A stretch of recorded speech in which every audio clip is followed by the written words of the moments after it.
symbolic real and real real. What would be the imaginary real? Images, but images which are so strong, so traumatic, that they are real, too strong to be perceived, but still images.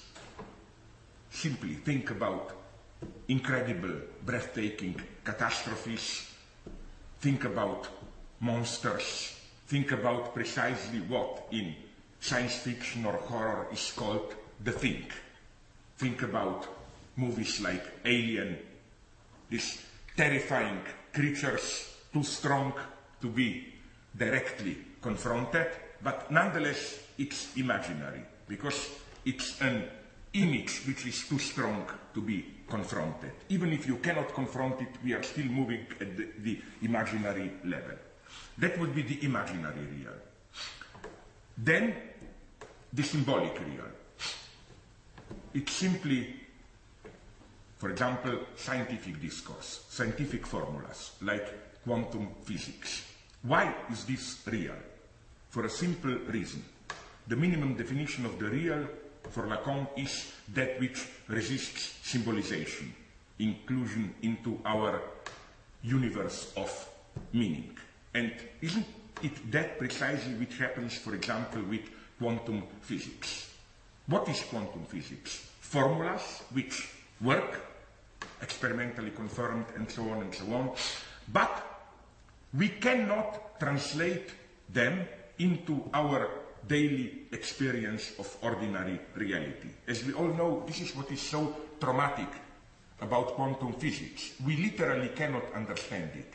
Not in the sense that we, common people, idiots, cannot understand it, only a couple of scientists can. Even they cannot. In what sense? In the sense that it just works, but if you try to build a consistent ontology out of it, again, you get meaningless results. You get time running backwards, you get parallel universes or whatever. In other words, you get things which simply are meaningless with regard to our ordinary notion of reality. So this would be symbolic real. Symbolic, obviously it is symbolic, formulas, pure signifiers. They function, it's a functioning machine, but meaningless. We cannot make any sense out of it. We cannot relate it to our experience, which is why we try so desperately to do it, which is why we try to invent metaphors to imagine quantum universe, but it cannot be done. Then, finally, we are coming to the real, which it's precisely not what is usually identified as the real. This would have been the first real, the imaginary real, a too traumatic image. What then is this famous real, the very core of the real? Let me approach it at two levels. The first level is still relatively close to the symbolic order. It would have been all that accompanies the symbolic level as its obscene shadow. Think about army units, how they function. You have discipline, symbolic machine, symbolic order, drill, and so on. But as we all know, this is sustained by a kind of obscene, shadowy reality of, among other things, so-called marching chants. In every movie about the Marines, you hear them, these songs which are extremely interesting songs that soldiers sing by their training, marching, because they are characterized by meaningless rhymes combined with sadistic or sexually perverse obscenities. One example that I remember, I think it is from An Officer and a Gentleman, the movie where Marines are singing something like, I don't know, but I was told that Eskimo pussies are rather cold. The enigma is, again, why does the military discourse need this? So this would be one level, this shadowy virtual reality of affects which has to accompany the official discourse. But let's move a little bit deeper. Let's think about, well, one of the great achievements of Western civilization, a movie like The Sound of Music. Officially, as we all know, it's a story about small anti-fascist democratic Austrians at the political level, that is to say. I will leave out all the singing aspect. Small, honest, democratic Austrians fighting, resisting the Nazi occupation of Austria in 1938. But, look at the movie really closely. Look at its texture. And you will discover a quite different reality, a kind of a virtual reality of the officially depicted narrative reality. If you look at how Austrians are depicted in the movie, you will discover, to cut a long story short, that they are precisely depicted as a kind of a smallish, beautiful, provincial fascists. Their idiocies emphasized as local folkloric dresses and so on. They are presented directly as anti-intellectual, rooted in narrow life world and so on. Now, look at how the occupying, invading Nazis are presented. They are not mostly soldiers, but managers, bureaucrats, exquisitely dressed, with short mustaches, smoking expensive cigarettes and so on. In other words, almost a caricature of cosmopolitan, decadent, corrupted Jew.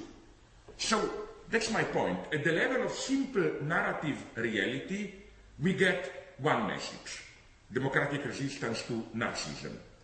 But at the level of, let's call it virtual texture, all this micro science, maybe we could even call it writing, we get practically the opposite message, which is honest fascists resisting decadent Jewish cosmopolitan takeover. And incidentally, maybe this is at least one of the reasons why this movie was so extremely popular. While officially agreeing with our democratic ideology, it at the same time addresses our secret fascist dreams. But let's take a more serious example. Robert Altman's masterpiece, Shortcuts. Again, at the narrative level, we get a simple story, or rather 9, 10 stories, parallel stories, depicting desperate everyday life of Los Angeles, LA middle classes. It's a portrait of today's alienation, solitude, and so on. But again, the very texture of the film, I claim, is a much more optimistic one. It's a kind of celebration of this magic of contingent encounters generating unexpected effects of meaning. So I think that in a similar way to how we should read Sound of Music, it is wrong to read Shortcuts simply as kind of a social critical piece. There is another much more optimistic, life-asserting even level. So, to provide the formula of this real virtual, let me refer to a recent paradoxical statement by none other than Donald Rumsfeld. I think that this statement was an important contribution to contemporary American philosophical debate. This happened in March 2003, just before the war on Iraq, where Rumsfeld elaborated the relationship between known and unknown. First, he said there are known knowns. There are things we know that we know, like we knew at that point that Saddam was the president of Iraq. Okay, everything clear. Then he went on, there are known unknowns. There are things that we know that we don't know. The idea was, for example, we know that we don't know how many weapons of mass destruction Saddam has. Okay, now we know he had none. Doesn't matter. At that point, it appeared like this. Then there is the unknown unknown. Things we don't know that we don't know. Things which are so foreign, so unimaginable that we even don't know that we don't know. For example, maybe Saddam had some unimaginable, totally unexpected weapon. And here, unfortunately, Rumsfeld stopped, because I think he should have gone on, making the next step to the fourth category, fourth variation which is missing, which is not the known unknowns, but the unknown knowns. Things we don't know, we know them. We know them, they are part of our identity, they determine our activity, but we don't know that we know them. This is what in psychoanalysis is called